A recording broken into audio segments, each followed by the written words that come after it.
अस्सलामुअलैकुम and welcome to my channel. आज हम बनाएंगे अफ़गानी बुलानी।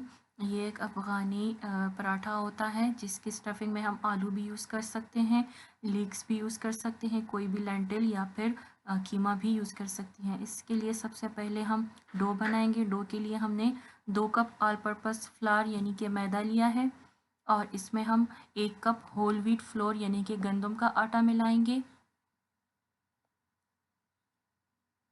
इसके अलावा हम इसमें नमक शामिल करेंगे। मैं यहाँ पे 1 टीस्पून यूज़ कर रही हूँ। आप अपनी टेस्ट के हिसाब से कम या ज़्यादा कर सकती हैं। इसके अलावा हम इसमें ईस्ट डालेंगे तकरीबन 1.5 टीस्पून के करीब। ये इंस्टेंट ईस्ट है, ये मैं इसमें यूज़ कर रही हूँ।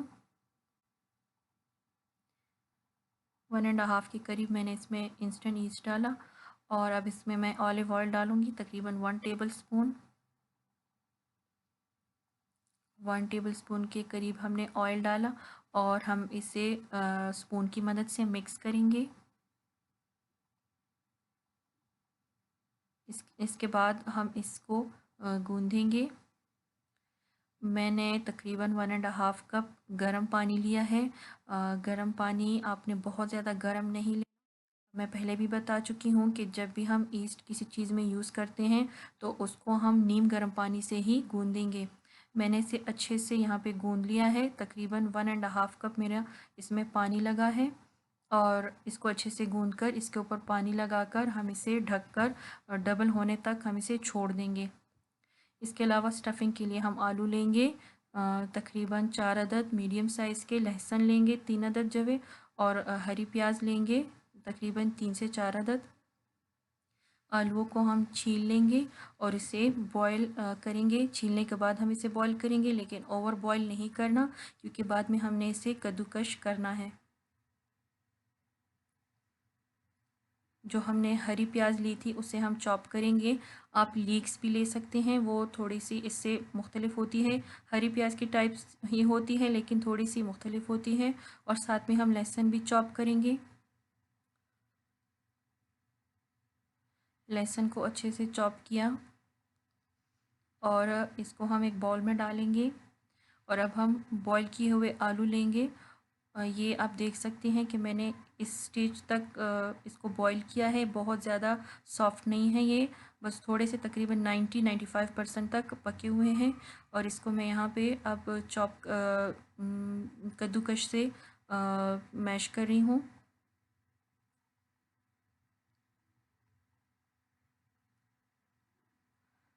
इस तरह करके हम सारे आलू इसमें कद्दूकश कर लेंगे और जो साइड पे छोटे टुकड़े टुकड़े बचे हुए हैं तो उनको भी हम मैश कर देंगे।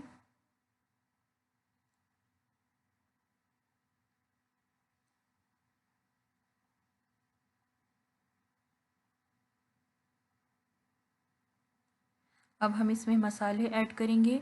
सबसे पहले इसमें मैंने काली मिर्च का पाउडर, ताज़ा कुटी हुई काली मिर्च मैंने ली है और इसके मैंने 2 टीस्पून इसमें ऐड किए हैं। ये नमक है 1 टीस्पून और ये कुटी हुई सुरख मिर्च है। आप सुरख मिर्च का पाउडर भी ले सकती हैं 1 टीस्पून। ये हल्दी पाउडर है, ये 1/4 टीस्पून मैंने इसमें डाली है। और ये धनिया पाउडर है, ये भी 1 टीस्पून हम इसमें डालेंगे। इसमें मसाले बहुत ही कम होते हैं और इसमें मिर्चें भी कम होती हैं, लेकिन अगर आपको तेज़ मिर्चें पसंद है तो आप सुरख मिर्ची ज़्यादा कर सकती हैं। ये हमने इसे गूंदकर अलग रख दिया है और ये आप देख सकते हैं कि जो हमने डो तैयार की थी वो साइज़ में डबल हो गई है। अब हम इसको एक फ्लोर को एक सरफेस को फ्लोर से डस्ट करेंगे। इसका हम एक लॉग बनाएंगे और इस लॉग को इक्वल साइज़ में कट करेंगे। इस तरह करके हमने इसको कट कर लिया और अब हम इसके पेड़े बनाएंगे छोटे छोटे। हमने इसके पेड़े बना के साइड पे रख देना है। ये पेड़े हमारे बन गए हैं। अब हम एक पेड़ा लेंगे, सरफेस को फ्लोर से डस्ट करेंगे और इस तरह पेड़े को इसको अच्छे से बेलकर पतली सी चपाती बनानी है, मोटी चपाती नहीं बनानी। टॉर्टिला जिस तरह पतला सा मतलब एक चपाती बनती है या फिर टॉर्टिला, तो उस तरह हमने एक पतली सी इसकी चपाती बेलकर इसके बीच में स्टफिंग रख देनी है और इसके किनारों पर हमने पानी लगा देना है।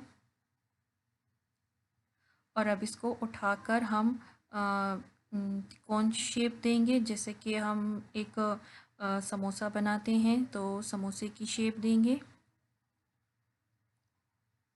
इस तरह करके हम एक साइड से फोल्ड करेंगे, फिर दूसरी साइड से, और फिर नीचे से उठाकर इसे बीच में लेकर आएंगे। तो ये एक त्रिकोण शेप की रोटी हमारी बन जाएगी। इस तरह करके हमारी रोटी बन गई है और अब हम इसे गरम तवे पर या फिर पैन पर डालेंगे। पैन पर डालने के बाद हम इसे हाथ की मदद से अच्छे से दबाएंगे, साइडों से, बीच में से भी। इस तरह दबा दबा कर हमने इसको सेंकना है।